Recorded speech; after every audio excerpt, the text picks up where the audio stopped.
हमारा टॉपिक है आज का हॉजकिन नॉन हॉजकिन लिम्फोमा। हमारे पास लिम्फोमा से हमें बात पता चल रही है कि हमारे पास ये जो कैंसर होगा ये मेनली हमारे पास लिम्फोसाइट्स ओरिजिन का होगा। कि जो आपके पास कैंसर सेल होंगे वो लिम्फोसाइट्स होंगे। ठीक है, इनमें कौन कौन से हो सकते हैं? एक तो आपके पास या तो टी लिम्फोसाइट हो सकते हैं, ठीक है, या दूसरे नंबर पे आपके पास हो सकते हैं बी लिम्फोसाइट्स। ठीक है, और दूसरे नंबर पे अगर हमारे पास लिम्फोमा है तो लिम्फोमा के बारे में मैंने आपको बताया था कि ये आपके पास स्पेसिफिक होता है टिल लिम्फ नोड्स, के ये लिम्फ नोड की हद तक ही महदूद रहता है। ठीक है, शुरू करते हैं हम। कुछ इस तरह से होता है कि आपके पास बोन मैरो से, यहाँ पे जो बोन मैरो, यहाँ से आपके पास जो प्लोरीपोटेंट स्टेम सेल है, मल्टीपोटेंट स्टेम सेल हैं, वो आपके पास यहाँ से सेल्स बनाना शुरू करते हैं। जैसे कि white blood cell, red blood cell, platelet सारी बोन मैरो से बनती हैं। तो सबसे पहले आपके पास क्या होंगे कि जो लिम्फोइड प्रोजिनेटर सेल हैं वो आपके पास क्या करेंगे कि वो आपके पास लिम्फोसाइट्स बनाएंगे, लिम्फोसाइट्स। ठीक है, और ये लिम्फोसाइट्स फिर फर्दर आपके पास कन्वर्ट हो जाते हैं नीव लिम्फोसाइट्स। नीव मतलब होता है न्यू लिम्फोसाइट्स, जो है ना, न्यू लिम्फोसाइट्स। और यही लिम्फोसाइट्स जो होंगे वो आपके पास इंटर हो जाएंगे ब्लड सर्कुलेशन में। ठीक है जी, तो अब आपके पास ब्लड सर्कुलेशन में आ गए। फिर ब्लड सर्कुलेशन के बाद आपके पास ये जो लिम्फोसाइट्स होते हैं ना, इनका, जैसे हमारा एक घर है, हर बंदा अपने अपने घर में रहता है, इसी तरह हमारे पास जो लिम्फोसाइट्स होते हैं वो मेनली स्टे करते हैं हमारे पास, वो रहते हैं लिम्फ नोड में। ठीक है, तो हमारी बॉडी में हमारे पास लिम्फ नोड होते हैं स्पेसिफिक एनाटॉमिकल ओरिजिन के रिलेटेड, जैसे कि सर्वाइकल लिम्फ नोड होंगे, एक्सिलरी लिम्फ नोड होंगे, इंग्वाइनल। तो मतलब कि हमारे पास स्पेसिफिकली, एक्सक्यूज मी,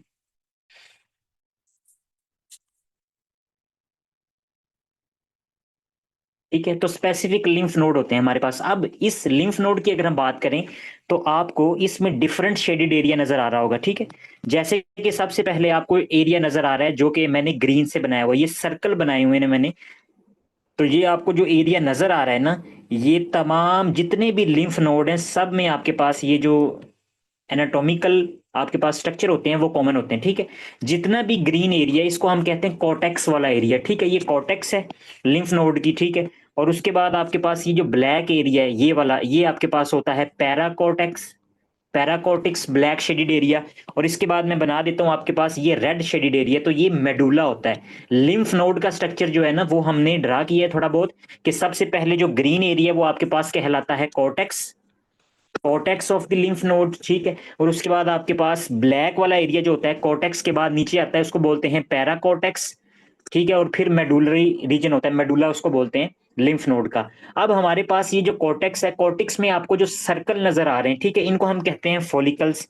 ये जो आपको गोल गोल दायरे नजर आ रहे हैं ये कहलाते हैं फॉलिकल्स। ठीक है, और यही जो फॉलिकल्स होते हैं इनमें आपके पास स्टोर होते हैं बी सेल्स। ठीक है, तो बी सेल्स आके यहाँ पे स्टोर हो जाते हैं। ठीक है, तो बी सेल का घर किधर है? आपके पास लिम्फ नोड के अंदर जो फॉलिकल्स होते हैं। ठीक है, ये प्राइमरी और सेकेंडरी दो किस्म के फॉलिकल्स होते हैं। ठीक है, ये नेक्स्ट हम इम्यूनोलॉजी में पढ़ेंगे। लेक्चर से रिलेटेड जितनी बात है वो आपको समझ आनी चाहिए। तो यहाँ पे फॉलिकल्स में आके लिम्फोसाइट्स जो होते हैं, बी लिम्फोसाइट्स, वो स्टोर होते हैं। फिर टी लिम्फोसाइट्स जो होते हैं वो कहाँ होते हैं? तो टी लिम्फोसाइट्स का जो घर है वो आपके पास ये है पैराकोर्टेक्स। ये मैं सारी टी बना देता हूँ। ये जो आपके पास कोर्टेक्स के नीचे वाला एरिया था ना पैराकोर्टेक्स, तो टी सेल आपके पास यहाँ पे होते हैं। तो हमने क्या कहा कि हमने बोन मैरो से लिम्फोसाइट बनाए, वो आपके पास ब्लड सर्कुलेशन में आ जाते हैं, सर्कुलेशन के बाद लिम्फ नोड में चले जाते हैं। अगर आपके पास लिम्फोसाइट्स का ट्यूमर हो रहा है, मलिग्नेंट प्रोलिफरेशन हो रही है, ठीक है, अनकंट्रोल्ड सेल डिवीजन हो रही है लिम्फोसाइट्स की, और वो स्पेसिफिकली लिम्फ नोड में जाके सेल डिवाइड हो रहे हैं, मतलब कि आपके पास ये जो फॉलिकल्स होंगे इनका जो साइज होगा वो बहुत ज्यादा इंक्रीज हो जाएगा। अगर फॉलिकल्स का तो हम स्पेसिफिकली ये तो नहीं कहेंगे कि फॉलिकल, मतलब उसको कैटेगराइज हम करते हैं कि आपके पास किस एरिया का है। अगर फॉलिकुलर आपके पास लिम्फोमा हो रहा है तो वो स्पेसिफिक फॉलिकल को इन्वॉल्व करें। तो मेन नटशेल में अगर हम बात करें तो आपके पास जो लिम्फ नोड है ना वो आपके पास क्या होंगे? इनलार्ज होना शुरू हो जाएंगे। उनमें लिम्फोसाइट्स की जो तादाद है, काउंटिंग जो होगी वो बढ़ जाएगी। ठीक हो गया, तो यहां तक बात हो गई है कि इसकी पैथोजेनेसिस से रिलेटेड। और आपके पास ये जो जितनी भी आज हम बातें डिस्कस करेंगे ना हॉजकिन और नॉन हॉजकिन से रिलेटेड, तो ये आपके पास जो ट्यूमर होते हैं ना ये नोडल होते हैं, ठीक है, नोडल और एक्स्ट्रा नोडल भी होंगे। तो अब हम हॉजकन और नॉन हॉजकन का डिफरेंस जो है ना वो लिखते हैं कि हमारे पास इनमें डिफरेंट क्या है। तो आपके पास डिफरेंस सबसे पहले ये होगा कि हॉजकन जो आपके पास लिम्फोमा होगा ना, इसको जब हम हिस्टोलॉजिकली हम देखते हैं तो इसमें रीड स्टेनबर्ग सेल मिलते हैं, रीड स्टेनबर्ग सेल, ठीक है। और नॉन हॉजकिन लिम्फोमा जो होगा इसमें नहीं मिलेंगे, पहला डिफरेंस आ गया। दूसरा डिफरेंस होगा कि आपके पास जो हॉजकन लिम्फोमा है ना वो आपके पास उसमें रीजनल नोड्स जो होंगे वो इन्वॉल्व होंगे, ठीक है। सिंगल ग्रुप ऑफ नोड हम कह सकते हैं कि सिंगल ग्रुप ऑफ नोड ये आपके पास इन्वॉल्व होगा हॉजकन में। और अगर इसके पैरेलल हम नॉन हॉजकिन की बात करें तो इसमें आपके पास क्या होगा कि मल्टीपल लिम्फ नोड होंगे, मल्टीपल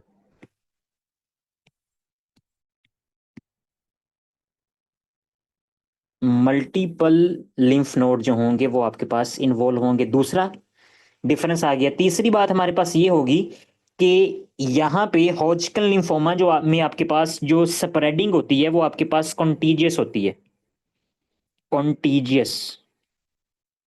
और आपके पास नॉन हॉजकिन में क्या होगी, नॉन कॉन्टीजियस स्प्रेडिंग, ठीक है। और आखिरी जो आपके पास डिफरेंस है वो ये है कि हॉजकिन लिम्फोमा हमेशा ईबीवी एब्स्टीन बार वायरस आपके पास मोस्ट कॉमन काज है इसकी। और नॉन हॉजकिन लिम्फोमा जो है उसमें आपके पास ईबीवी भी इन्वॉल्व हो सकता है, एब्स्टीन बार वायरस, एचआईवी भी इन्वॉल्व हो सकता है, और उसके अलावा एचटीएलवी ये जो वायरस है ये भी इन्वॉल्व हो सकता है। दोनों में बी सिम्टम जो होते हैं वो आपके पास कॉमन होते हैं। व्हाट इज बी सिम्टम्स, आपके पास जब कोई भी कैंसरस सेल होंगे तो उनके नतीजे में आपके पास इन्फ्लामेटरी सेल जब भी सर्कुलेशन में आके आपके पास इम्यूनिटी को इन्हांस करेंगे तो साइटोकाइंस रिलीज करते हैं, जिसके नतीजे में बी सिम्टम्स देखने को मिलते हैं। वो आपके पास क्या होगा कि लो ग्रेड फीवर दोनों में देखने को मिलेगा, उसके अलावा नाइट स्वेट, और उसके अलावा हमारे पास वेट लॉस। तो ये आपके पास जो कॉमन सिम्टम है यही ट्यूबरक्लोसिस में भी मिलते हैं, ठीक है। तो इनको कहा जाता है कि बी सिम्टम्स, ठीक है। लाइट हमारे पास क्या होगा, लो ग्रेड फीवर, नाइट स्वेट और वेट लॉस, ठीक है जी। ये दोनों में कॉमन है। और डिफरेंट क्या है कि रीड स्टनबर्ग सेल हॉजकिन में होंगे और single group of node involve होगा और यहाँ पे कॉन्टेजियस स्प्रेडिंग होगी, ठीक है जी। बात कर लेते हैं कि what is Reed Sternberg cell. तो हम जब हिस्टोलॉजिकली पिक्चर देखते हैं तो हमारे पास कुछ इस तरह से ये सेल जो होते हैं रीड स्टनबर्ग सेल नजर आते हैं, ठीक है। मतलब कि आपके पास दो सेल्स जो होते हैं वो आपस में फ्यूज मिलते हैं, ठीक है। इनको ओवल आई सेल भी कहा जाता है, ओवल आई सेल, ठीक है। और इसमें आपके पास बाई लोब मतलब कि दो न्यूक्लियस होंगे, इस तरह से डबल न्यूक्लियस होता है क्योंकि दो सेल्स आपस में फ्यूज होते हैं। तो इसी वजह से हमारे पास इनको कहा जाता है, ये जो इस तरह की अपीयरेंस होगी इनको हम कहेंगे रीड स्टनबर्ग सेल, ठीक है जी। और ये किस में होते हैं, ये आपके पास मिलेंगे हॉजकन लिम्फोमा में, ठीक है, एक ये फर्क है। और नॉन हॉजकन में आपके पास ये सेल जो होते हैं रीड स्टनबर्ग सेल जो होते हैं वो नहीं पाए जाते। नेक्स्ट हमारे पास सिंगल लिम्फ नोड इन्वॉल्व होगा। अगर यहाँ पे हम एनाटॉमिकली डिस्ट्रीब्यूशन करें तो ये हमारे पास एक कोई भी ह्यूमन पेशेंट है, ठीक है। और आपके पास क्या है कि ये बंदा जो है वो आपके पास अगर हम कहें कि इसको कैंसर है, ठीक है जी, तो इसको हॉजकन लिम्फोमा है। तो हॉजकन लिम्फोमा की कंडीशन में आपके पास यहाँ पे सर्वाइकल लिम्फ नोड है, ठीक है, यहाँ पे एक्सिलरी लिम्फ नोड है, ठीक है जी। उसके अलावा यहाँ पे मेडियस्टिनल लिम्फ नोड है, ठीक है, यहाँ पे आपके पास इंग्वाइनल लिम्फ नोड है। तो हॉजकिन लिम्फोमा जो होगा वो आपके पास स्पेसिफिकली वो सिंगल लिम्फ नोड को इन्वॉल्व करेगा कि आपके पास सिर्फ सर्वाइकल लिम्फ नोड जो है वो आपके पास इन्वॉल्व हो रहे हैं। यहाँ पे सिर्फ और सिर्फ आपके पास जो लिम्फोसाइट्स की अमाउंट है वो बढ़ रही है और यही आपको इनलार्ज मिलेंगे, इनलार्ज मिलेंगे स्पेसिफिक स्पेसिफिक रीजन के लिम्फ नोड। लेकिन इसके अपोजिट दूसरी बात हमने की थी कि नॉन हॉजकिन इसमें आपके पास मल्टीपल लिम्फ नोड के सर्वाइकल लिम्फ नोड भी इन्वॉल्व हो सकते हैं। इसके अलावा आपके पास यहाँ पे एक्सिलरी लिम्फ नोड ये भी इन्वॉल्व हो सकते हैं। उसके अलावा आपके पास मेडियस्टिनल, तो मोर देन टू और मल्टीपल टू, थ्री, ये आपके पास इन्वॉल्व हो सकते हैं, ठीक है जी। अब नेक्स्ट बात रहेगी व्हाट इज कॉन्टेजियस और what is non contagious spreading. तो कॉन्टेजियस स्प्रेडिंग की बात यह है कि आपके पास जो हॉजकिन लिम्फोमा होगा ना, अब एक बात तो हमने की कि इसमें आपके पास सिर्फ एक लिम्फ नोड इन्वॉल्व होता है, लेकिन बाय द हाउ के मतलब कोई भी ऐसा चांस हो सकता है कि वन से मोर, एक से ज्यादा लिम्फ नोड इन्वॉल्व हो रहे हैं रीजन के, कि सर्वाइकल लिम्फ नोड भी इन्वॉल्व हो रहा है और उसके अलावा आपके पास एक्सिलरी लिम्फ नोड जो है वो भी इन्वॉल्व हो रहा है। लेकिन लेकिन यहां से यहां तक आएगा, ये कॉन्टेजियस आपके पास स्प्रेडिंग होगी कि नेक्स्ट रीजन को सिर्फ इन्वॉल्व करेगा, ठीक है। तो इसको बोलेंगे कॉन्टेजियस विद द कनेक्शन के आपके पास नियरली जो लिम्फ नोड होगा ना वहां तक सिर्फ ये स्प्रेड करेगा, ठीक है। लेकिन जो आपके पास नॉन हॉजकिन लिम्फोमा होता है NHL, ये आपके पास नॉन कंटेजियस स्प्रेडिंग होती है, इसकी आपके पास कंटिन्यूस मैनर में नहीं होती, बल्कि ऐसा भी हो सकता है कि ये आपके पास इंग्वाइनल लिम्फ नोड जो है वो इन्वॉल्व है और इसके साथ साथ आपके पास सर्वाइकल लिम्फ नोड जो है वो इन्वॉल्व है, ठीक है। इंग्वाइनल रीजन पे भी आपको स्वेलिंग मिल सकती है, इंग्वाइनल रीजन यहाँ पे भी स्वेलिंग मिल सकती है और सर्वाइकल लिम्फ नोड वाले एरिया में भी स्प्रेडिंग मिल सकती है। अब आपके पास ये क्या है कि ये कंटीजियस तो नहीं है, मतलब आपके पास यहां से ये डायरेक्टली स्प्रेड तो नहीं हो सकते अदर देन मतलब कि और हिमेटोजेनियस स्प्रेड हो सकता है। तो लिम्फ नोड की आपके पास स्प्रेडिंग नहीं होती, बल्कि आपके पास अदर देन लिम्फ नोड ये आपके पास स्प्रेड कर सकते हैं, जिसको हम हेमाटोजेनियसली स्प्रेडिंग भी कह सकते हैं, तो कोई भी। लेकिन उसमें बुक पे जो लिखा है वो नॉन कंटेजियस लिखा है कि आपके पास ये डायरेक्टली रीजन टू रीजन आपके पास आपस में कनेक्ट नहीं होते, ठीक हो गया। यहां तक थी बात इनका मेन डिफरेंस कि अगर रेड स्टीनबर्ग सेल जो मिल रहे हैं वो आपके पास मिलेंगे हॉजकन लिम्फोमा में, नॉन हॉजकन में नहीं मिलेंगे, single group of node involve होंगे और कंटेजियस स्प्रेडिंग होगी। उसके पैरेलल अगर हम बात करें तो मल्टीपल लिम्फ नोड इन्वॉल्व होंगे और नॉन कंटेजियस स्प्रेडिंग होगी। एप्स्टीन बार वायरस HIV और HTLV वायरस जो होगा वो मेन काज है नॉन हॉजकन की, और हॉजकन लिम्फोमा सिर्फ और सिर्फ आपके पास एप्स्टीन बार वायरस जो है वो करवाता है, ठीक हो गया जी। अब यहां तक बात हो गई है। इसके अलावा हमारे पास जैसे कि मैंने आपको बताया था कि जैसे हम एक कोई भी हम एक पर्सन हमारे पास अगर हम बात करें ना कि हर बंदा अपनी आइडेंटिटी के साथ, आइडेंटिटी हर बंदे की अपनी अपनी आइडेंटिटी है, तो आइडेंटिटी के लिए उसके पास क्या है, उसके पास अपना अपना ID कार्ड है, ठीक है। इसी तरह से हमारे पास जो बी सेल होते हैं ना, ये जो बी सेल है और इसके अलावा हमारे पास टी सेल है, दोनों ही लिम्फोसाइट हैं। तो आपके पास इनकी आइडेंटिटी कैसी होती है, हमारे पास जो बी सेल है ना उनकी जो आइडेंटिटी है, उनका ID कार्ड जो है ना, उनके पास आपके पास सेपरेट सरफेस मार्कर होते हैं और टी सेल के पास सेपरेट सरफेस मार्कर होते हैं, ठीक है। यहाँ पे जो बी सेल है इसके सरफेस मार्कर जो हैं वो सेपरेट हैं, और जो आपके पास टी सेल है, टी सेल के सरफेस मार्कर जो हैं वो आपके पास सेपरेट हैं। अगर हम बात करें तो हमारे पास जो टी सेल है उनको हम कहते हैं कि हमारे पास ये लोअर है, मतलब लोअर से मुराद ये है कि आपके पास अगर हम बात करें सी डी, तो यहां तक हम लिख लेते हैं कि आपके पास CD 1 2 3 4 5 8, तो आपके पास ये जो जितने भी टी सेल के सरफेस मार्कर हैं वो आपके पास 1 to 9 तक होते हैं। लेकिन अपर कि आपके पास CD 10, CD 10 के बाद आपके पास CD 19 20 21, आपके पास 22, तो ये जो आपके पास मार्कर होते हैं ये आपके पास स्पेसिफिकली होते हैं बी सेल के मार्कर के, मतलब कि इसकी जो आइडेंटिटी है इसके ऊपर अगर हम देखेंगे तो सरफेस मार्कर बी सेल के ऊपर कौन सा होगा, या तो 10 होगा या 19 होगा या 20 होगा। इसी तरह टी सेल का जो सरफेस मार्कर है वो या तो 1 होगा या 2 होगा या आपके पास 4 होगा या 8 होगा, ठीक हो गया। तो ये आपके पास डिफरेंटली उनकी अपनी अपनी आइडेंटिटी है, जिसकी बिना के ऊपर हम इन दोनों को सेपरेट करते हैं कि ये या तो बी सेल है या टी सेल है, ठीक है। यहां तक बात होगी।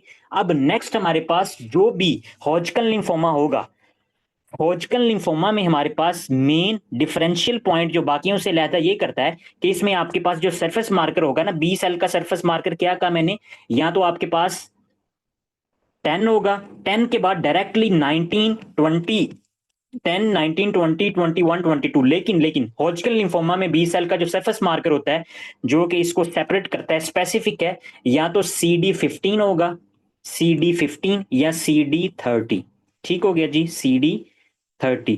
तो ये आपके पास स्पेसिफिक इसी आपके पास जो ट्यूमर्स हो गए ना, जो हॉजकन ट्यूमर है उनमें मिलेंगे, बाकी ट्यूमर जो है उनमें आपको ये नहीं मिलेगा, ठीक हो। क्योंकि आपके पास ACL भी तो मिलता था ना, एक्यूट लिम्फोब्लास्टिक ल्यूकीमिया, वो भी तो लिम्फोसाइट का ल्यूकीमिया, तो उसमें आपके पास सरफेस मार्कर जो थे वो ही मिलते थे जो कि आपके पास होते हैं। लेकिन ये भी बी सेल है, लेकिन बी सेल में आपके पास स्पेसिफिसिटी इसकी ये है कि इसमें सरफेस मार्कर या तो CD 15 मिलेगा या CD 13 मिलेगा। इसके साथ साथ स्पेसिफिकली आपके पास ओवल आई, आपके पास रीड स्टेनबर्ग सेल जो होंगे वो मिलेंगे, ठीक हो गया। बाइलोब्ड आई के साथ ये जो होगा वो प्रेजेंट करेगा। अब यहां तक बात होगी। इसके अलावा आपके पास ये क्या होता है कि इसमें सिम्टम्स जो थे वो मैंने आपको बता दिए कि लो ग्रेड फीवर, नाइट स्वेट, ठीक है जी। अब इसके बाद अगर हमारे पास यहाँ पे लिम्फ नोड में, ठीक है, ये लिम्फ नोड हमने बना लिया एक, तो लिम्फ नोड में आपके पास यहाँ पे जो फोलिकुलर सेल हैं, स्पेसिफिकली बी सेल जो होते हैं वो वहीं पे प्रेजेंट होते हैं ना, ठीक है। तो मोस्ट कॉमनली ये जो आपके पास हॉजकिन लिम्फोमा होता है ना, ये बी सेल का ट्यूमर होता है, एक बात होगी, ठीक है। अब इसके अलावा उसने कहा है कि हम जब हिस्टोलॉजिकली अपीयरेंस चेक करते हैं ना, तो आपको डिफरेंट अपीयरेंस मिलेगी। कैसे डिफरेंट अपीयरेंस मिलेगी कि इसमें सब टाइप्स मिलती हैं। इस बात का क्या मकसद है कि यहाँ पे अगर आपके पास कैंसर सेल है ना, ये कैंसर सेल पड़ा हुआ है, तो कैंसर सेल, ये कैंसर सेल है, तो इस कैंसर सेल को तो खत्म भी तो करना है ना, इसको मारना है।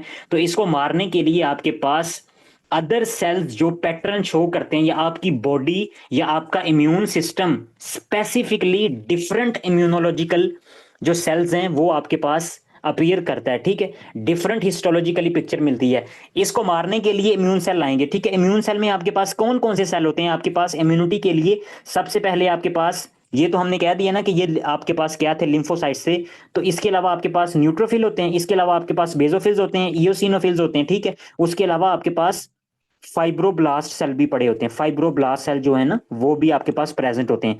तो ये डिफरेंट डिफरेंट सेल जो होंगे वो आपके पास मिलेंगे इन कैंसरस सेल के साथ। तो इसी की प्रेजेंस, इन्हीं की प्रेजेंस की वजह से हमें हिस्टोलॉजिकली डिफरेंट अपीयरेंस मिलती है।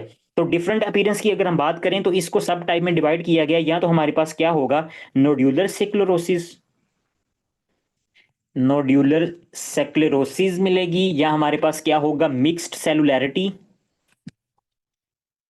सेलुलैरिटी, ठीक है जी। उसके अलावा हमारे पास क्या होगा, लिम्फोसाइट रिच, या आपके पास क्या होगा कि लिम्फोसाइट डिप्लीटेड, डिप्लीटेड, ठीक है। अब हम बात कर लेते हैं कि लिम्फ नोड की। तो लिम्फ नोड में आपके पास फॉलिकल है, फॉलिकल में बी सेल हैं जिनका ट्यूमर है। तो इस ट्यूमर के साथ आपके पास क्या होगा कि जो आपके पास फाइब्रोब्लास्ट सेल हैं वो क्या करवाएंगे, वो आपके पास बहुत ही ज्यादा कोलेजन प्रोड्यूस कर देंगे, जिसके बाद आपके पास आपको इस तरह से पिक्चर मिलेगी कि यहाँ पे दरमियान में, यहाँ पे आपको क्या मिल रहा है, ये आपके पास रीड-स्टेनबर्ग सेल है, और इसके बाद आपके पास साइटों पे आपको क्या मिल रहा है, फाइब्रोसिस मिल रही है, कोलेजन डेपोजिशन हो गई है। फाइब्रोब्लास्ट सेल ने आपके पास बहुत ज्यादा कोलेजन प्रोड्यूस कर रही। तो अगर इस तरह का पैटर्न मिल रहा है तो इसको हम कहेंगे नोड्यूलर सेक्लेरोसिस। और ये मोस्ट कॉमन पैटर्न होता है हिस्टोलॉजिकली, आपके पास मोस्ट कॉमन जो होता है ना वो नोड्यूलर सेक्लेरोसिस। मिक्स्ड सेलुलैरिटी, अगर आपके पास आपने बायोप्सी की है और आपने देखा है कि आपने लिम्फ नोड की बायोप्सी करने के बाद हिस्टोलॉजिकली उसको देखा है, तो वहां पे इयोसिनोफिल्स भी मिल रहे हैं, ठीक है। वहां पे आपके पास बेसोफिल्स भी मिल रहे हैं, वहां पे आपके पास आपको अदर लिम्फोसाइट्स भी मिल रहे हैं, अदर आपके पास न्यूट्रोफिल्स भी प्रेजेंट है। तो अगर सारे के सारे आपके पास सेल्स पड़े हुए हैं तो इसको हम कहेंगे मिक्स्ड सेलुलैरिटी, ठीक है। और ये मोस्ट कॉमनली इम्यूनो कॉम्प्रोमाइज जो पेशेंट होते हैं ना, उनमें ये पैटर्न देखने को मिलता है। लिम्फोसाइट रिच, लिम्फोसाइट रिच में आपके पास क्या होगा कि ये दरमियान में रेड-स्टेनबर्ग सेल है और साइडों पे सारे के सारे जो होंगे वो लिम्फोसाइट्स एग्रीगेट होंगे। और ये जो पैटर्न होता है ना, अगर हम इस तरह का पैटर्न देखते हैं तो ये मोस्ट गुड प्रोग्नोसिस, मतलब कि इसकी बहुत ही अच्छी ट्रीटमेंट हो सकती है कि ये आपके पास अगर लिम्फोसिट रिच हिस्टोलॉजिकली पिक्चर हमें मिल रही है तो इसकी गुड प्रोग्नोसिस है कि पेशेंट जो होगा वो ट्रीट हो जाएगा। और लिम्फोसाइट डिप्लीटेड में क्या होता है कि हमारे पास, हमने हिस्टोलॉजिकली पिक्चर को देखा तो सिर्फ और सिर्फ रेड स्टेनबर्ग सेल पड़े हुए हैं और साइड पे कुछ भी नहीं है, ठीक है। तो इस पैटर्न को हम कहते हैं लिम्फोसाइट डिप्लीटेड पैटर्न। और ये आपके पास क्या होता है कि ये वर्स्ट प्रोग्नोसिस के साथ मिलता है कि इसकी जो ट्रीटमेंट होती है वो पॉसिबल नहीं है। अच्छा जी, तो हमने क्या बातें डिस्कस की हैं वो हम बुक पे देख लेते हैं, फिर हम आगे चलेंगे। तो यहाँ से बात हमने शुरू की थी कि हमारे पास सबसे पहले बोथ में have constitutional B sign and symptoms, low grade fever, night sweat and weight loss, दोनों में, नॉन हॉजकिन और हॉजकिन में, ठीक है। Localised single group of nodes with the contagious spread stage is strongest predictor of prognosis, और better prognosis. Hodgkin की जो prognosis होती है वो बेटर होती है। इसके बाद अगर नॉन हॉजकिन की बात करें तो मल्टीपल लिम्फ नोड इन्वॉल्व, ठीक है। Extra nodal involvement most common. Extra nodal involvement का मतलब ये है कि आपके पास ये लिम्फ नोड है ना, तो लिम्फ नोड की हद तक आपके पास बी सेल्स जो थे वो प्रोलिफरेट हो रहे थे। इसके अलावा नॉन हॉजकिन लिम्फोमा में अदर देन लिम्फ नोड आपके पास जो जीआईटी है, जीआईटी और जीआईटी के अलावा आपके पास जो स्किन है, तो स्किन को भी इन्वॉल्व कर लेंगे लिम्फोसाइट्स, ठीक है। और ये most commonly non Hodgkin lymphoma में मिलता है, ठीक है जी। और इसमें नॉन कॉन्टेजियस स्प्रेडिंग होती है। Worse prognosis, majority involve B cells, rarely T cells जो हैं वो भी इन्वॉल्व होते हैं। लेकिन आपके पास जो हॉजकिन लिम्फोमा है इसमें सिर्फ और सिर्फ बी सेल होंगे, नॉन हॉजकिन में बी और टी दोनों सेल्स पाए जाते हैं। ठीक है। उसके अलावा यंग अडल्ट और 50 ईयर, ये भी बहुत अहम बात है। कैंसर जितने भी है ना, उनका एज का बहुत ज्यादा याद रखने की जरूरत है कि एज के बारे में वो क्वेश्चन में पूछता है, और एज से ही वो आपके पास नीचे सारा सिनेरियो जो है ना उसी के साथ कभी कभी रिलेट करवा देता है, बाकी सिम्टम्स जो हैं वो कॉमन दे देता है। Can occur in children and adults, ये जो आपके पास हॉजकिन लिम्फोमा होते हैं ये ओल्ड एजेस में है, और नॉन हॉजकिन जो चिल्ड्रन और अडल्ट में देखने को मिलेंगे, ईबीवी के साथ एसोसिएटेड है। और नॉन हॉजकिन लिम्फोमा जो है वो आपके पास HIV, EBV और HTLV वायरस जो है उसके साथ आपके पास ये इसकी एसोसिएशन है। रीड स्टनबर्ग सेल जो है वो मिलेंगे। उसके अलावा हमारे पास distinctive tumour giant cells bilobe nuclei with the two halves of the mirror image owl eyes, ये अच्छा। इसके अलावा आपके पास जियार्डिया, जियार्डिया आपके पास लैम्बलिया, ये आपके पास क्या होता है, जियार्डिया लैम्बलिया पैरासाइट है, उसमें भी आपके पास इस तरह की अपीयरेंस मिलती है। और इसके अलावा आपके पास साइटोमेगैलो वायरस, उसमें भी सेम इसी तरह से बाइलोब्ड न्यूक्लियाई जो हैं वो मिलते हैं। ठीक है, तो इन इन सब में आपने डिफरेंशियल कैसे करना है, डिफरेंशियल आपको करने के लिए आपको पता होना चाहिए कि इसके अलावा और बातें वो क्या बताएगा।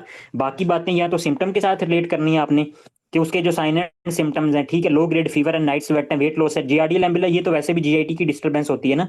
तो साइटोमेगालो वायरस जो है इसके साथ आपके कभी बंदा ये है कि कंफ्यूजिंग हो सकता है, लेकिन इतना ज्यादा कंफ्यूजिंग नहीं होती ये कंडीशन, आप इजीली कर जाते हो डिफरेंशियल के ये हॉजकन है या साइटोमेगालो वायरस, क्योंकि बाकी जो बाकी सिनेरियो वो बहुत ज्यादा डिफरेंट होता है। लेकिन आपको एक्स्ट्रा बात बता दी है, क्योंकि जिधर भी चीजें कॉमन होती है ना, तो वो बंदे को पता हो कि हमारे पास और कहाँ कहाँ ये अपीयरेंस मिल रही है, तो ज्यादा इजी हो जाता है, नॉलेज आपको होना चाहिए। तो जियार्डिया लैम्बुलम लैम्बलिया और साइटोमेगालो वायरस और प्लस रेड स्टीनबर्ग सेल जो हैं, तीनों में आपको बाइलोब्ड आई जो हैं वो देखने को मिलती हैं। उसके अलावा नोड्यूलर सेक्युलोसिस मैंने बता दिया, मिक्स्ड सेलुलैरिटी, लिम्फोसाइट रिच और लिम्फोसाइट डिप्लीटेड, तो ये बातें सारी हो गई हैं। नेक्स्ट आ जाते हैं हमारे पास। तो नेक्स्ट हमारे पास क्या है, बर्कित लिम्फोमा। बर्कित लिम्फोमा, ये जितने भी आपके पास लिम्फोमाज हैं वो सारे आपके पास अब होंगे नॉन हॉजकिन। ठीक है, तो सबसे पहले हम डिस्कस कर लेते हैं बर्कित लिम्फोमा को। तो बर्कित लिम्फोमा आपके पास होगा क्या, सबसे पहले ये आपको पता होना चाहिए कि इसमें क्रोमोसोमल ट्रांसलोकेशन होती है। ठीक है, तो क्रोमोसोमल ट्रांसलोकेशन होने की वजह से आपके पास क्या होगा कि ज्यादा से ज्यादा सेल जो होंगे वो प्रोलिफरेट होना शुरू हो जाएंगे। अब इसको समझने से पहले आपके पास सबसे पहली बात तो ये है कि यहां से हम शुरू करते हैं जी, नॉन हॉजकिन लिम्फोमा। ठीक है, अच्छा, अब नॉन हॉजकिन लिम्फोमा हमारे पास पहली बात की हमने कि बर्कित लिम्फोमा, BL लिख देते हैं हमारे पास। बर्कित लिम्फोमा मोस्ट कॉमनली होता है आपके पास इन चिल्ड्रन, इन चिल्ड्रन बच्चों में होगा।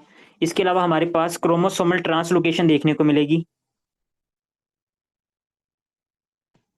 क्रोमोसोम नंबर 14 और क्रोमोसोम नंबर 8, इन दोनों के दरमियान ये क्रोमोसोम नंबर 14 है और दूसरा आपके पास क्रोमोसोम ये 8 है हमारे पास।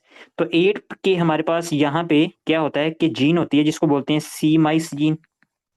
ठीक है, ये ट्रांसक्रिप्शनल जीन है। ठीक है, फॉस्फोप्रोटीन ट्रांसक्रिप्शन एक्टिवेटर आपके पास ये जीन होती है, और ये यहाँ से ट्रांसलोकेट हो के आपके पास जो क्रोमोसोम नंबर 14 है उसके पास चली जाती है। और यहाँ पे कौन सी जीन प्रेजेंट होती है, इसको बोलते हैं IgG, इम्यूनोग्लोबुलिन हैवी जीन यहाँ पे प्रेजेंट होती है। तो ये दोनों आपस में क्या होती है, इन दोनों की फ्यूजन होती हो जाती है। जब इन दोनों की फ्यूजन होती है ना, तो इनकी फ्यूजन होने की वजह से आपके पास ये जो सी माइस जीन होती है ना, ये आपके पास ओवर एक्टिवेट हो जाती है। और इसका काम क्या होता है, ये ट्रांसक्रिप्शनल जीन है, ट्रांसक्रिप्शन, ट्रांसक्रिप्शनल एक्टिवेटर। ठीक है, तो अगर आपके पास ट्रांसक्रिप्शन का प्रोसेस इंक्रीज हो गया तो सेल की जो ग्रोथ होगी वो बहुत ज्यादा इंक्रीज हो जाएगी। तो जब सेल की ग्रोथ बहुत ज्यादा इंक्रीज हो जाएगी तो स्पेसिफिकली आपके पास जो बी सेल है ना, बी सेल वो बहुत ही ज्यादा प्रोड्यूस होना शुरू हो जाएंगे। ठीक है, तो अभी हम जितनी भी टाइप पढ़ेंगे, सबसे पहले जो बर्कित लिम्फोमा है, ठीक है, तो जितनी भी हम टाइप्स पढ़ रहे हैं अभी सारी की सारी जो होंगी वो बी सेल को इन्वॉल्व करेंगी। ये बी सेल के लिम्फोमा की बात हम कर रहे हैं। ठीक है, अब इसमें होता कुछ इस तरह से, वो ये कह रहा है कि स्टारी स्काई अपीयरेंस मिलेगी। स्टारी स्काई अपीयरेंस का क्या मतलब है, स्टैरी स्काई अपीयरेंस, अपीयरेंस। ठीक है, ये पहले मैं आपको पिक्चर दिखाता हूँ फिर उसके बाद हम इसको डिस्कस करेंगे, क्योंकि यहीं यहीं से वो पूछ के ना सारी बातें जो हैं वो आपके पास रिलेट करवाता है। ये पिक्चर देगा, वो सिर्फ कुछ भी नहीं पूछेगा आगे पीछे, ये पिक्चर देगा और ये कहेगा कि बताओ भी ये कौन सा लिम्फोमा है, ठीक है। या कहेगा कि आपके पास ये जो आपको पिक्चर नजर आ रही है इसमें कौन से क्रोमोसोम की ट्रांसलोकेशन है। एक तो पहली बात, आपको पहला ये डायग्नोज आना चाहिए कि ये बर्कित लिम्फोमा है। तो बर्कित लिम्फोमा में कौन सी ट्रांसलोकेशन होती है, 814 की। या आपके पास सिर्फ ये पूछ सकता है कि कौन सी जीन होगी जो कि आपके पास ओवर एक्टिवेट हो जाएगी, सी माइस जीन। अब इस वजह से वो सी माइस कह रहा है, ये सॉरी सी माइस नहीं, स्टेरिस का। ये जो आपको व्हाइट अपीयरेंस नजर आ रही है ना ये व्हाइट अपीयरेंस जितनी भी आपको नजर आ रही है, इसकी वजह से वो कह रहा है कि स्टेरिस का ये अपीयरेंस है। अब होता कुछ इस तरह से, ये जितने भी सेल आपको नजर आ रहे हैं ना, जो डार्क पर्पल एरिया है वो सारा आपके पास है लिम्फोसाइट्स हैं, बी लिम्फोसाइट हैं, जो बहुत ही ज्यादा प्रोलिफरेट हो रहे हैं।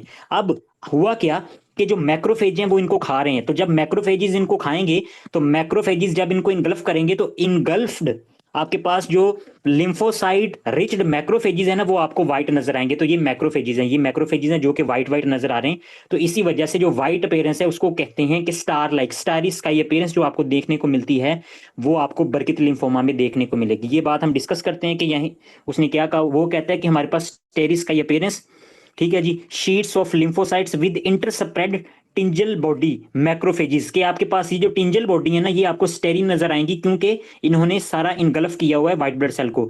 एसोसिएशन विद ईबीवी, तो मोस्ट कॉमनली आपके पास ये जो बर्कित लिम्फोमा होता है ना, ये एप्स्टीन बार वायरस के साथ एसोसिएट करता है। अगर आपके पास इसके अलावा और बात यह है कि आपके पास अगर एंडेमिक अफ्रीका वाले एरिया का कोई पेशेंट होगा ना, तो अफ्रीकन एरिया का,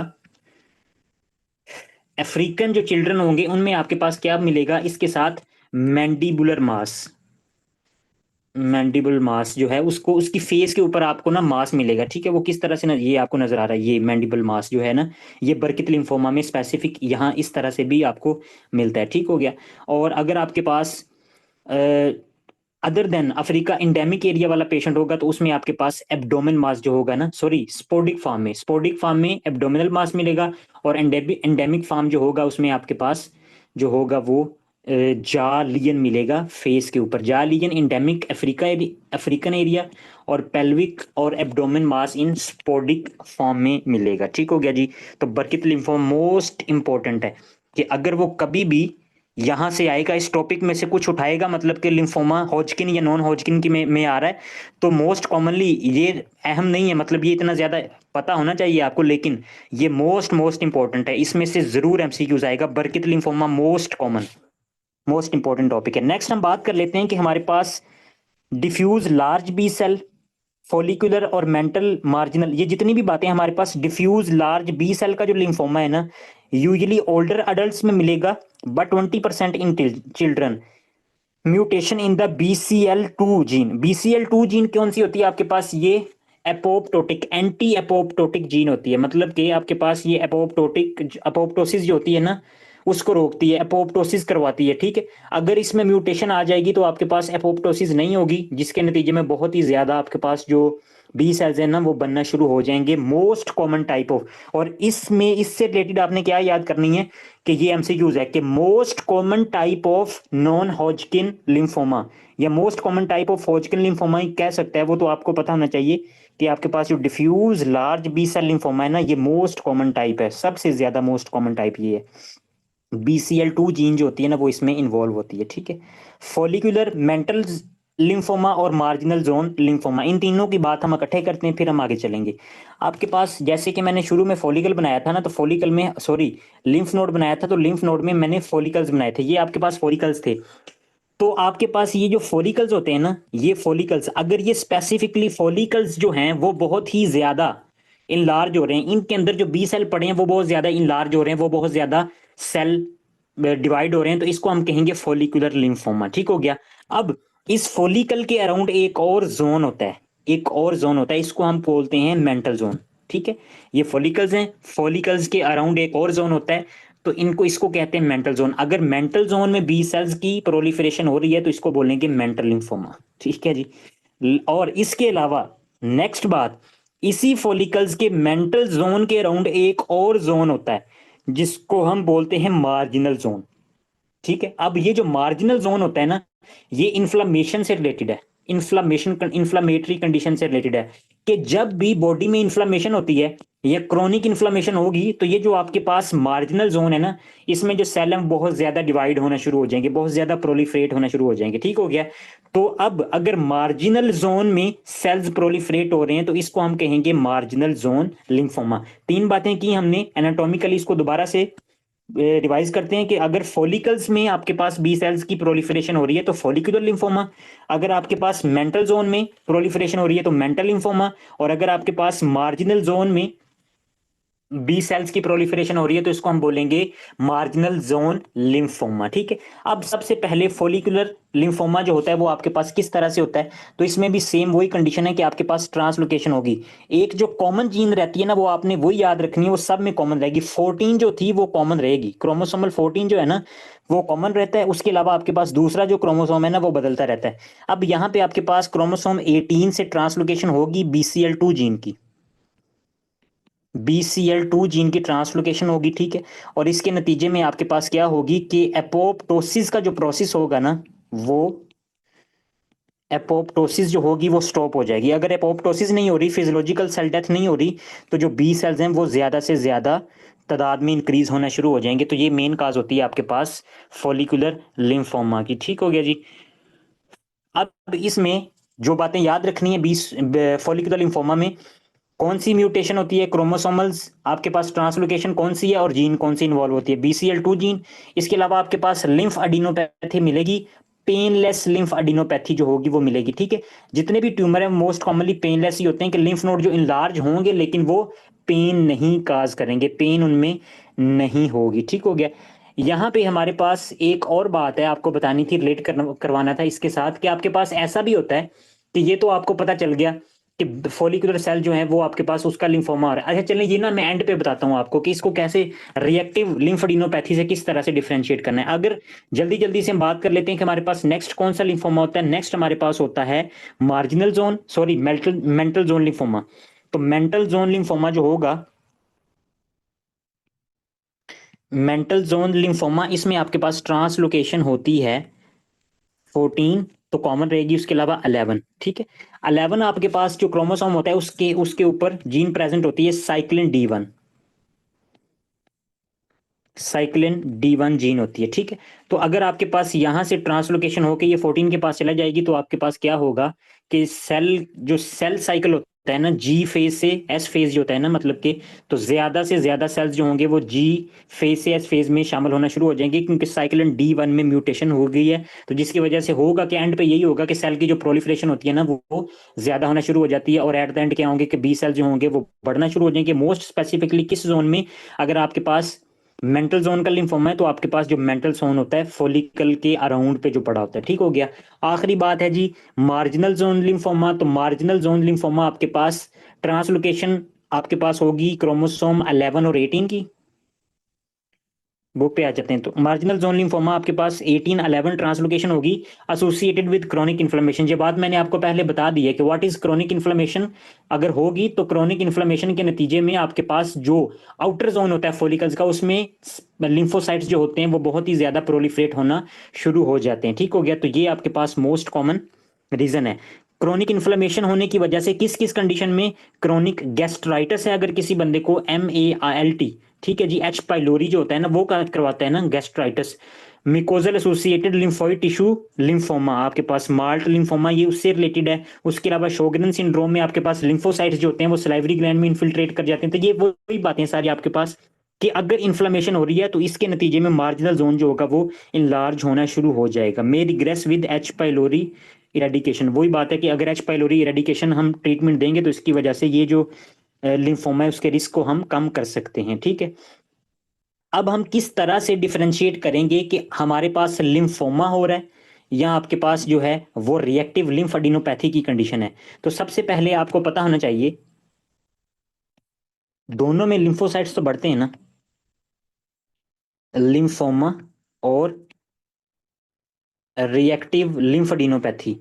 तो अगर लिम्फोमा हो रहा है ना तो आपके पास जो फॉलिकल्स का साइज है ना, ये जो फॉलिकल है, फॉलिकल का जो साइज है और जो शेप है उनकी, वो दोनों आपके पास सेम रहेंगी, फॉलिकल का साइज और शेप सिमिलर। लेकिन जो रिएक्टिव लिम्फोडिनोपैथी होगी उनमें आपके पास डिफरेंट साइज मिलेगा, कोई फॉलिकल्स बड़ा मिलेगा, कोई डिफरेंट, फिर बड़ा फिर छोटा। लेकिन जो आपके पास लिम्फोमा हो रहा है उनमें सारे के सारे फॉलिकल्स जो होंगे वो सेम साइज के आपको मिलेंगे। एक ये डिफरेंट है। रिएक्टिव लिम्फेडिनोपैथी कब होती है? आपके पास कोई भी इंफ्लेमेटरी कंडीशन के दौरान भी हो सकती है, कि कोई इन्फ्लेमेशन हुई तो उसके नतीजे में फॉलिकल्स बढ़ रहे हैं। क्यों बढ़ रहे हैं? क्योंकि बी सेल्स ज्यादा से ज्यादा बन रहे हैं। बी सेल्स आपकी आर्मी होती है जो चाहिए आपके पास अगेंस्ट द इन्फेक्शन। उसके अलावा आपके पास क्या होगा कि इस कंडीशन में मैक्रोफेजेस नहीं मिलेंगे। लिम्फोमा में मैक्रोफेजेस जो हैं वो नहीं मिलते। एक बात थी कि वो आपके पास स्टारिस का अपीयरेंस डिफरेंट बात है कि उसमें तो आपके पास टेंजल बॉडी मिलती है ना, लेकिन इसमें आपको मैक्रोफेजेस नहीं मिलते। कोई भी लिम्फोमा जो होता है ना, जैसे कि आपके पास फोलिकल्स के रिलेटेड जो भी लिम्फोमा है, follicular lymphoma, marginal zone lymphoma, या आपके पास मेंटल जोन लिम्फोमा, इन तीनों में आपके पास मैक्रोफेजेस नहीं मिलते। लेकिन अगर आपके पास रिएक्टिव लिम्फोडिनोपैथी हो रही है तो इसमें आपके पास मैक्रोफेजेस मिलेंगे, मैक्रोफेजेस आएंगे, ठीक है। और उसके अलावा आपके पास BCL2 स्टेनिंग आपको पॉजिटिव मिलेगी लिम्फोमा में, और इधर BCL2 स्टेनिंग जो होगी वो आपके पास नेगेटिव मिलेगी। कि यहाँ पे आपको मिलेगी BCL2, ये जो जीन इसकी म्यूटेशन जो मिलेगी लिम्फोमा में, लेकिन दूसरे में नहीं मिलती। तो ये आपके पास डिफरेंस है, ये भी आपको आना चाहिए। अब वो बातें हैं जो कि हम सिर्फ बुक से रीड करेंगे, समझाने वाली जो बातें थी वो आपके पास खत्म हो गई हैं। अच्छा, अब आपके पास ये जो आगे next primary central nervous system lymphoma जो है ना, इसकी मोस्ट कॉमन काज EBV है, HIV एड्स। अब डिफरेंशियल क्या है कि हमने इसको डिफरेंशियल करना है, डिस्टिंग्विश फ्रॉम द टोक्सोप्लाज्मोसिस विया CSF एनालिसिस और अदर लैब टेस्ट। कि आपके पास क्या होगा कि ये ब्रेन को इन्वॉल्व करेगा। अगर ये ब्रेन को इन्वॉल्व करेगा ना, तो आपको ये नजर आ रहा होगा कि आपके पास सेंट्रल नर्वस सिस्टम का जो लिम्फोमा है ना, आपको इस तरह से नजर आता है। लेकिन लेकिन इसके अपोजिट अगर हम टोक्सोप्लाज्मोसिस की बात करें ना, तो वो आपको किस तरह से नजर आता है उसकी हम थोड़ी सी अपीयरेंस में बता देता हूँ। ये आपको रिंग शेप इस तरह से, ये वाइट इस तरह अपीयरेंस, रिंग आपके पास अपीयरेंस मिलती है।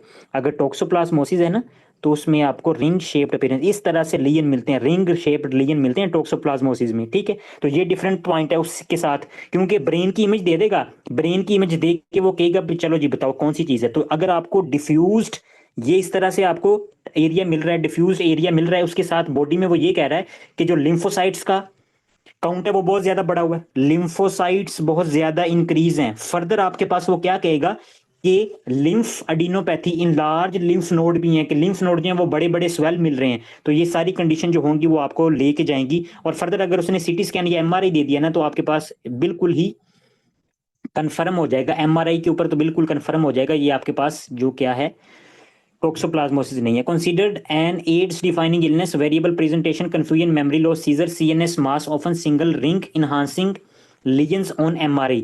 अच्छा, अब आपके पास इसमें भी उसने यही कहा है, लफज उसने टर्मिनोलॉजी वही यूज की है कि सिंगल रिंग इनहांसिंग लीजन। लेकिन फिर भी आपके पास जो वो होता है ना, उसमें डिफरेंट अपीयरेंस होती है। बिल्कुल इस तरह से आपको प्रोमिनेंट नजर आ रहा होता है कि जैसे रिंग बना हुआ है, इसमें आपके पास बिल्कुल रिंग तरह का नहीं है, ठीक है।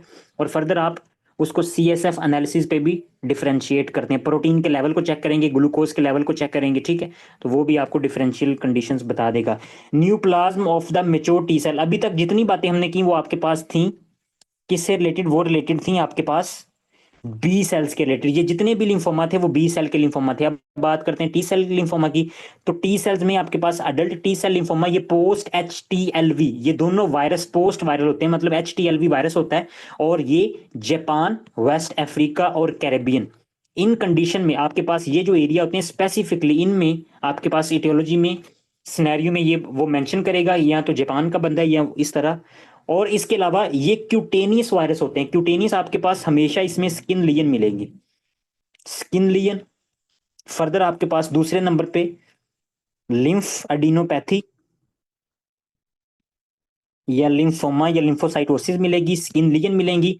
और इसमें मोस्ट कॉमन ये होता है कि आपको आपके पास lytic bone lesions, lytic bone lesion, कि आपको बोन्स के ऊपर लिटिक लियन मिलते हैं, हाइपर कैल्सीमिया। और ये आपके पास सेम मल्टीपल माइलोमा में भी मिलते हैं। लेकिन मल्टीपल माइलोमा से ये डिफरेंशियल दो तीन बातें हैं कि किस तरह डिफरेंशिएट करेंगे।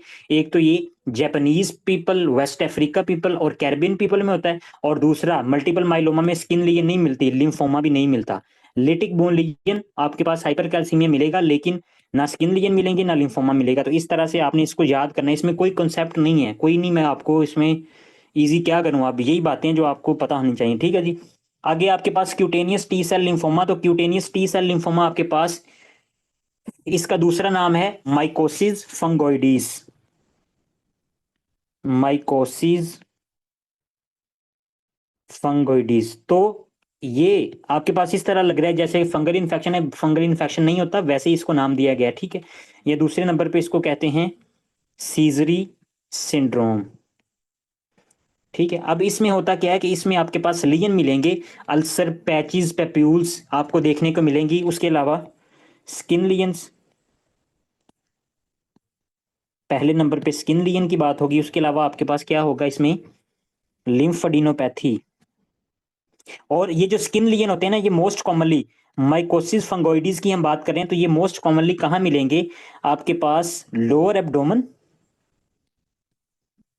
और लोअर एब्डोमेन और प्लस अपर थाई, अपर थाई, इन एरिया में आपको ज्यादा से ज्यादा स्किन लीजन मिलेंगे। साथ लिम्फोमा लिम्फेडिनोपैथी मिलेगी।